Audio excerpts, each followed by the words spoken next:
अशा मस्त तिखट आणि गोड पुऱ्यांची रेसिपी आज पाहणार आहोत। नमस्कार मित्रांनो, तुम्हा सर्वांचं स्वागत करत आहे आपल्या चॅनल सुवर्ण स्वामी। तर चला करूया रेसिपीला सुरुवात। सर्वप्रथम आपण पाहणार गोड पुऱ्या। तर गोड पुऱ्यासाठी आपण घेतलं हे 1 वाटी, होऊ शकता हे मेजरिंग दाखवते तुम्हाला मी। 1 वाटी हे मी गुळ घेतलेला आहे आणि या गुळाचा आपल्याला बारीक चिरून किंवा खिसून वापर करायचा आहे, डायरेक्ट वापरायचं नाही आहे। मोठे मोठे तुकडे नाही घालायचे, तर जितके होईल तितके बारीक तुकडे घालायचे आणि जेवढे आपले वाटी आहे ना त्याच्या निम्मे आपल्याला पाणी घालायचं आहे, म्हणजे अर्धा प्रमाणात पाणी घालायचं आहे। 1 वाटी गुळ असेल तर अर्धी वाटी आपल्याला पाण्याचा वापर करून ह्याला छानपैकी मिक्सरमध्ये बारीक करून घ्यायचं आहे, पेस्ट करून घ्यायची आहे। अशा प्रकारे बघू शकता तुम्ही, अशा प्रकारे छान अशी बारीक पेस्ट करून घ्यायची आहे। आता ह्याला आपण थोड्या वेळासाठी साईडला ठेवूया। गोड पुऱ्यासाठी आपण कणिक मळून घेणार। तर बघू शकता 2 वाटी मी गव्हाचं पीठ घेतलेलं आहे, 1 वाटी मी घेतलेलं आहे तांदळाचं पीठ। आणि जर तुम्हाला कडक पुऱ्या नको असतील तर तुम्ही ह्याच्या बदली मैदा घेऊ शकता। आणि इथे बघू शकता थोडासा मी रवा घेतलेला आहे आपल्या पुऱ्या कमी तेल ऑब्झर्व कराव्यासाठी। आणि इथे बघू शकता एवढे घेतलेला आहे मी मैदा। आता तुम्ही काय करायचं, तांदळाच्या पिठाच्या ऐवजी मैदा वापरायचा आणि मैद्याच्या पिठाच्या ऐवजी तांदळाचं पीठ वापरायचं जर तुम्हाला कडक पुऱ्या नको असेल। पण हे मी कडक पुऱ्याचं कणिक तुम्हाला म्हणून दाखवत आहे। तर इथे घेतलेलं आहे मी खसखस घेतलेली मी 1 चमचा आणि बारीक कुटून मी घेतलेले आहे तिथे बडीशेप घेतलेली आहे बारीक कुटून अगदी। आणि इथे बघू शकता घेतले तीळ 1 चमचा, 1 ते 1.5 चमचा तीळ घ्यायचे आहे तुम्हाला, तुमच्या आवडीनुसार कमी जास्त प्रमाणात तुम्ही करू शकता। तर तुम्हाला जर नरम पुऱ्या हव्या असतील तर मी म्हटलं तुम्हाला मगाशी म्हटल्याप्रमाणे गव्हाच्या पिठाचा वापर बरोबर त्याच प्रमाणामध्ये तुम्हाला मैद्याचा वापर करायचा आहे आणि तांदळाच्या पिठाचा वापर कमी करायचा आहे बस। आणि फक्त गुळाच्या ऐवजी साखर वापरायची आहे। आता हे बघू शकता मी घेतलेलं आहे इथे थोडंसं चवीनुसार मीठ घेतलेलं आहे आणि इथे मी घेतलेले थोडेसे वेलदोडे क्रश करून किंवा तुम्ही जायफळचाही वापर करू शकता। आता हे सगळं मिश्रण आता हे बघू शकता वेलदोडे बारीक करून घेतलेले आहे आणि थोडंसं जायफळ घेतलेलं आहे मी।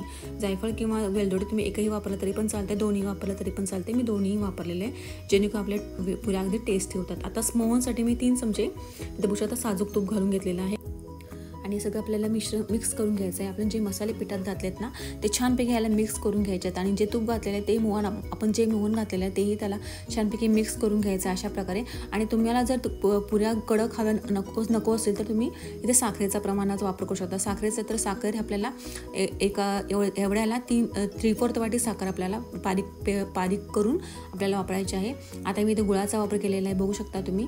आता हे सगळं आपण जे मगाशी गुळ मिक्सरला लावून घेतलं ना ते सगळं गाळणीने गाळून आपल्याला छानपैकी हे पीठ मळून घ्यायचं आहे। आता मी कडक पुऱ्या ह्याच्यासाठी दाखवलं की काय जणांना शुगर असते, काय जणांना साखर खायची नसते ना, तर त्यांना अशा प्रकारच्या पुऱ्या आवडतात आणि ह्या टेस्टला पण खूप छान लागतात आणि ह्याला तेल अजिबात लागत नाही। त्याच्यामध्ये मी डाळीच्या पिठाचा वापर अजिबात केलेला नाही, का केला नाही तर सांगते।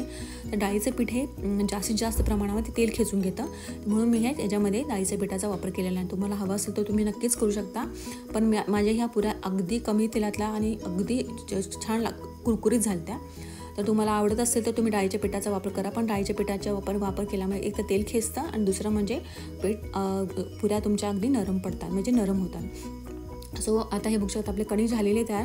आपल्याला 10 मिनिटासाठी छानपैकी मळून 10 मिनिटासाठी ठेवून द्यायचं आहे। 10 मिनिटानंतर आपण ह्याच्या छानपैकी पुऱ्या गोळे करून घेत आहोत बघू शकता। अशा तुम्हाला जर जाड हव्या असेल तर जाड पुऱ्या म्हणजे मोठा गोळा घ्यायचा आणि जर छोट्या हव्या असेल तर तुम्हाला बारीक गोळा घ्यायचा आहे। अशा प्रकारे म्हणजे एवढ्या मिश्रणामध्ये 30 ते 35 पुऱ्या आरामशीर झाल्या बघू शकता। एवढे गोळे तयार झालेत आपले। आता याला कसं होतं माहिती आहे का, गव्हाच्या पिठामध्ये आपण गुळ घातलेला असल्या कारणाने थोडंसं हे साईडने चिरतं, त्यामुळे आपण काय करणार ह्याला थोडंसं आपण शेप देऊन घेणार आहोत। त्याच्या आपण हे बघू शकता मी वाटीने थोडंसं कट केलेलं आहे, म्हणजे एका साईडच्या आपल्या पुऱ्या पण तयार होतात आणि दुसऱ्या आपल्याला जर साईडचा कडा आहे ना त्याही आपल्या पुरीला येत नाहीत, म्हणून आपण ह्याला थोडेसे कधी एका साईडच्या वाटीने आपण असं कट करून घेणार। तर मला दाखवते मी इकडे हे बघू शकता, ह्या वाटीने ना मी एका साईडच्या पुऱ्या येतील अशा पद्धतीने आणि साईडच्या कडा पण येणार ह्या उद्देशासाठी मी असं हे कट करून घेतलेलं आहे बघू शकता। अशा प्रकारे म्हणजे आपल्या पुऱ्या पण छान होतात आणि दिसायला पण छान दिसतात आणि खायला पण चांगले लागतात आणि आपल्या एका साईडच्या होतात अशा, आणि साईडच्या कडासुद्धा येत नाहीत। सो अशा प्रकारे आपण सगळ्या पुऱ्या करून घेणार आहोत। आता तळताना मी किती कमी तेलाचा वापर केला बघू शकता। त्या कमी तेलामध्ये मी तुम्हाला दोन्ही पुऱ्या दाखवणार। आता हे बघू ह्या साईडच्या मी पुऱ्या केलेल्या बघू शकता। जास्त पातळ केल्या ना तरी पण ते कुरकुरीत होतात, जास्त जाड केल्या तर तरी पण त्या कुरकुरीतच होतात। त्यामुळे तुम्हाला जास्त कुरकुरीत हव्या असतील तर तुम्ही पातळ करा आणि मध्यमपैकी जरा कुरकुरीत हव्या असेल तर मध्यम साईजच्या केल्या तरी पण चालेल। आणि अगदी जाड केला ना तर थोडा मऊ होतात, म्हणजे जराशा मऊ लागतात। आता बघू शकता बारीक गॅसवर भाजून घ्यायच्या आहेत पुऱ्या, अगदी कमी तेलात ह्या पुऱ्या होतात आणि खायला छान लागतात। कुरकुरीत लागतात. जर तुम्हाला मी मगाशी म्हटल्याप्रमाणे जर तुम्हाला मऊ हवे असतील तर तुम्ही गुळाचा वापर अजिबात करायचा नाही, कारण गुळाने पुऱ्या ह्या कडक होतात आणि चिवट होतात आणि साखरेने मऊ होतात. त्यामुळे तुम्ही ज्याच्यामध्ये साखरेचा वापर करायचा आणि तांदळाच्या पिठाचा वापर कमी करायचा, बस इतकंच. म्हणजे आपल्या ह्या तुमच्या मऊ पुऱ्या होतील. आणि ह्या मला कडक हव्यात म्हणून मी कडक केलेले आहेत, बघू शकता. आता छानपैकी आपल्याला तळून घ्यायच्यात आणि सगळी प्यायची कंप्लीट आपण तळून अशा प्रकारे सगळी पुऱ्या करून घेणार आहोत, बघू शकता. खूप छान लागतात पुऱ्या, अगदी पारंपरिक पद्धतीच्या ह्या पुऱ्या आहेत. आणि आपल्याला पक्षपूर्णतेसाठी आपल्याला असे पुऱ्या किंवा वडे, आपण पुऱ्या म्हणा किंवा वडे म्हणा करतातच. त्यामुळे पक्षपूर्णतेला सुद्धा आपल्याला गोड पुऱ्या किंवा गोड वडे आणि तिखट पुऱ्या किंवा तिखट वडे लागतात. तर त्यासाठी मी तुम्हाला ही रेसिपी दाखवलेली आहे. सो आता अशा प्रकारे आपण हे छानपैकी पूर्णपणे तेल नितळून घेणार आहोत, अजिबात तेल ठेवायचं नाही आहे. आणि अशा प्रकारे आपल्या ह्या 35 ते 40 पुऱ्या आपल्या वड्या मिश्रणामध्ये तयार झालेल्या आहेत. आता बघूया आपण तिखट पुऱ्यांची रेसिपी. तर सर्वप्रथम तिखट पुऱ्यांसाठी मी घेतलेलं आहे भांडं. आता हे बघू शकता, मी घेतलेलं आहे 1 वाटी गव्हाचं पीठ, 1 वाटी मी घेणार आहे मैदा, बघू शकता. अशाप्रमाणे 1 वाटी मी मैदा घेतलेला आहे. आणि त्याच्यामध्ये आपण घेणार आहोत, आता आपल्या पुऱ्या अजिबात तेलकट होऊ नये म्हणून आपण घेणार आहोत थोडासा रवा. आता एवढासाच मी रवा घेतलेला, बघू शकता. आता एवढा रवा घेतल्याने थोडंसं घेणार आहे मी तांदळाचं पीठ. आता हे बघू शकता, ह्याच वाटीने मी तुम्हाला मेजरिंग दाखवते. एवढंच घेणार आहे मी तांदळाचं पीठ. अप्रतिम अशा छान पुऱ्या होतात त्या आणि अजिबात तेलकट होत नाही. आता हे बघू शकता, आपण याच्यामध्ये आता मसाले ॲड करून घेणार आहोत. तर सर्वप्रथम मी घेणार आहे मीठ. आता मीठ मी 1 चमचा घेतलेला आहे. तुमच्या कमी जास्त प्रमाणात तुमच्या चवीनुसार तुम्ही मिठाचा वापर करून घ्यायचा आहे. आता पुढे बघू शकता, आपण घेणार आहोत हे घेतलेला मी ओवा घेतलेला आहे. आता ओवा मी 1 ते 1.5 चमचा ओवा तुमच्या आवडीनुसार कमी जास्त प्रमाणात तुम्ही घ्यायचा आहे. हे बघू शकता, मी बडीशोप मगाशी बारीक केलेली आहे, त्याच्यात 30 आपण आता गोड पुऱ्यांना पण वापरलेला, मग तिखट पुऱ्यांना पण वापरलेलं आहे. बडीशोपनी छान टेस्ट येते. 1 चमचा वापरलेला आहे. अर्धा चमचा मी हळद वापरलेली आहे. आणि तिखट तुमच्या आवडीनुसार कमी जास्त प्रमाणात वापरू शकता. तुम्ही ह्या पुऱ्यांना हिरवी मिरची पण वापरू शकता किंवा लाल मिरचीसुद्धा वापरू शकता तुमच्या आवडीनुसार. मी 2 ते 2.5 चमचे मी लाल मिरचीचा वापर केलेला आहे. आता हे बघू शकता, मी घेतलेला आहे गरम मसाला 1 चमचा घेतलेला आहे. त्याच्यानंतर थोडीशी घालून घेणार आहोत आपण हिंगाचा वापर तुम्ही तुमच्या आवडीनुसार कमी जास्त करू शकता. आता त्याच्यानंतर आपण घालून घेणार आहोत जिरे पूड. जिरेला आपल्याला चांगले भाजून घेतलेले मी आणि मग त्याची बारीक अशी पूड करून घेतलेली आहे आणि ती मी 1 चमचा वापरलेली आहे. तुमच्या आवडीनुसार तुम्ही कमी जास्त प्रमाण करू शकता. तुमचं प्रमाण जास्त असेल तर जास्त प्रमाणात वापरायचं आहे. माझं प्रमाण कमी आहे त्यामुळे मी कमी प्रमाणात वापरलेलं आहे. आता मोहनमध्ये आता हे बघू शकता, मी तीळ घातलेले आहेत. तीळ मात्र तुमच्या आवडीनुसार घालणार असाल तर तुम्ही घालू शकता. मी 2 ते 2.5 चमचे मी तीळ वापरलेले आहे, कारण तिळाने पुऱ्या छान होतात.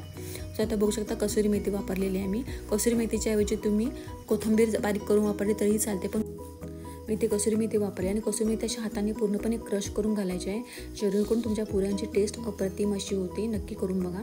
आता हे बघू शकता, मी छानपैकी अशी हाताने क्रश करून घेतलेली आहे. आता हे सगळे जिन्नस आपल्याला मिक्स करून घ्यायचे आहेत, छान प्रॉपर असे मिक्स करून घ्यायचे आहेत. आणि याच्यामध्ये पूर्णपणे एकमेकाला सगळे लटपट होतील असे मसाले आपल्याला पूर्णपणे पिठाला मिक्स करून घ्यायचे आहेत. आता ह्याच्यामध्ये बघू शकता, मी थोडंसं 1 अर्धी वाटी मी एवढं होईल, अर्धी वाटी पण नाही, अर्धी वाटीपेक्षा पण कमी असं या चमच्याने म्हटलं तर 5 चमचे 4 ते 5 चमचे मी मोहन वापरलेलं आहे तुपाचं. आणि गरम करून आपण ह्याच्यामध्ये घातलेलं आहे. मोहन जास्त लागत नाही आपल्याला, 3 ते 5 चमच्यापर्यंत तुमच्या आवडीने कमी जास्त नुसार तुम्ही वापरला तरीही चालतं. 3 चमचे किंवा 5 चमचे. आता ह्याला आपण मिक्स करून घेणार आहे. किंवा आता हे बघू शकता, असं हाताने चोळून घ्यायचं आहे, जेणेकरून आपल्याला हे पूर्णपणे पिठामध्ये आपलं सगळे मसाले आणि आपण घातलेलं जे मोहन आहे ना ते एकजीव व्हावं, अशा प्रकारे आपण हे होतं, बघू शकता. आणि अशा प्रकारे आपला मुटकाही छानपैकी तयार होतो, बघू शकता. बघा, अशा मुटकाही छानपैकी तयार होतो आणि आपले पीठ छानपैकी प्रॉपर पीठ तयार झालेलं आहे. आता पाणी घालून आहे ना घट्ट गोळा असा मळून घ्यायचा आहे. लक्षात ठेवायचं, पाण्याचं प्रमाण जास्त वापर केला नाही तर चालतंय. जरा कमीत कमी पाण्यामध्ये तुम्ही छानपैकी कणिक मळून घेतली ना, तुमचं तेल कमी खेचतं पुरीला. पुरीचं कसं असतंय, तुम्ही साधी पुरी बनवा किंवा कुठली तिखट पुरी बनवा, त्याला पाण्याचं प्रमाण कमी ठेवलं ना की तुमची पुरी ना अगदी कमी तेल पिते. त्यामुळे शक्यतो कमी पाण्यामध्येच आपल्याला पूर्णपणे कणिक ही छानपैकी मर्दून अशी मळून घ्यायची आहे. अशा प्रकारे बघू शकता मी कशी मरत आहे, त्याप्रमाणे आपल्याला छानपैकी मळदायची आहे. पक्षगोंधळासाठी ही पुरीचा नैवेद्य लागतो किंवा पुरी म्हणा वडे म्हणा, काय जण मध्ये होल करतात असं मोठा आणि हे वडे तयार करतात. आपण अशा प्रकारे करून घेतलेले आहे. मी डायरेक्ट असे गोलच केलेले आहेत. आता आता ह्याला 15 ते 20 मिनटं झाकून ठेवणार आहोत आणि नंतर आपण ह्याला छानपैकी मुरल्यानंतर मग आपण नंतर ह्याचे पुऱ्या लाटून घेणार आहोत. आता बघू शकता आपण 15 मिनटं ठेवून टाकूया. 15 मिनटानंतर बघू शकता तुम्ही ही छानपैकी परत मी एकदा मरून घेते आणि ह्याला त्याच्या छानपैकी आपला गोळा आपला असा हाताने लांब करून आपण हे छानपैकी गोळे तयार करून घेणार आहोत. असा लांब करून घ्यायचं आहे, वाटायचं किंवा जोरदार आता मरदाची गरज नाही. आपण एकदा मरून घेतल्यावरती आपल्याला परत मरदाची गरज लागत नाही. आता ह्याच्या आपण छानपैकी गोळे असे लांब करून आपण गोळे तयार करून घेणार आहोत आणि मग आता छानपैकी पुऱ्या लाटून घेणार. अशा बघू शकता एवढ्या मिश्रणामध्ये तुम्हाला 35 ते 40 पुऱ्या आरामशीर तयार होतात. कमी प्रमाणात असेल तर पण आपल्या पुऱ्या ह्या थोड्याशा पातळच असतात, तिखट पुऱ्या.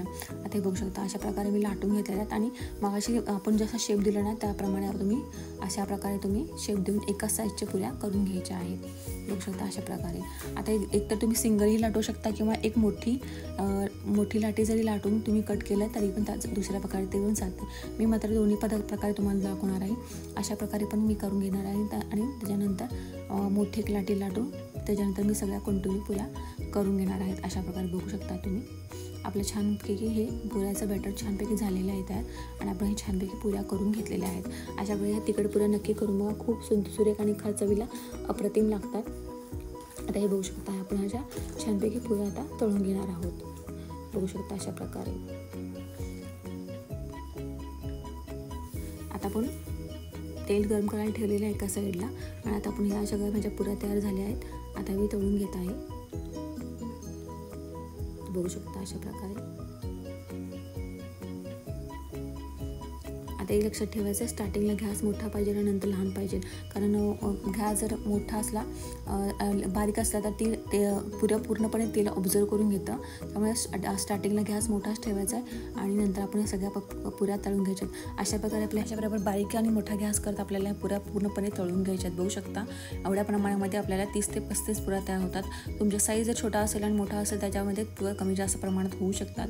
आणि आता पक्ष पंधरवड्यासाठी तुम्हाला स्पेशली मी रेसिपी दाखवलेली खूप छान लागतात आणि खूप छान अशा अप्रतिम अशा चविष्ट अशा तिखट आणि गोड पुऱ्या तयार होतात. सो तुम्हाला ही रेसिपी कशी वाटली मला नक्की कळवा. चॅनलला लाईक करायचं आहे, सबस्क्राईब करायचं आहे आणि ऑफकोर्स तुमच्या फ्रेंड्स फॅमिलीबरोबर शेअर करायचं आहे. तर आता बघू शकता आपण हे छोटा मोठा गॅस लहान मोठा गॅस करत आपण या पुऱ्या पूर्णपणे कंप्लीट तळून घेतलेल्या आहेत. बघू शकता असंच भेटायचं आहे नवीन रेसिपी पण. तो पण बाय, स्वस्त राहा, मस्त राहा, माझा चॅनल पाहत राहा.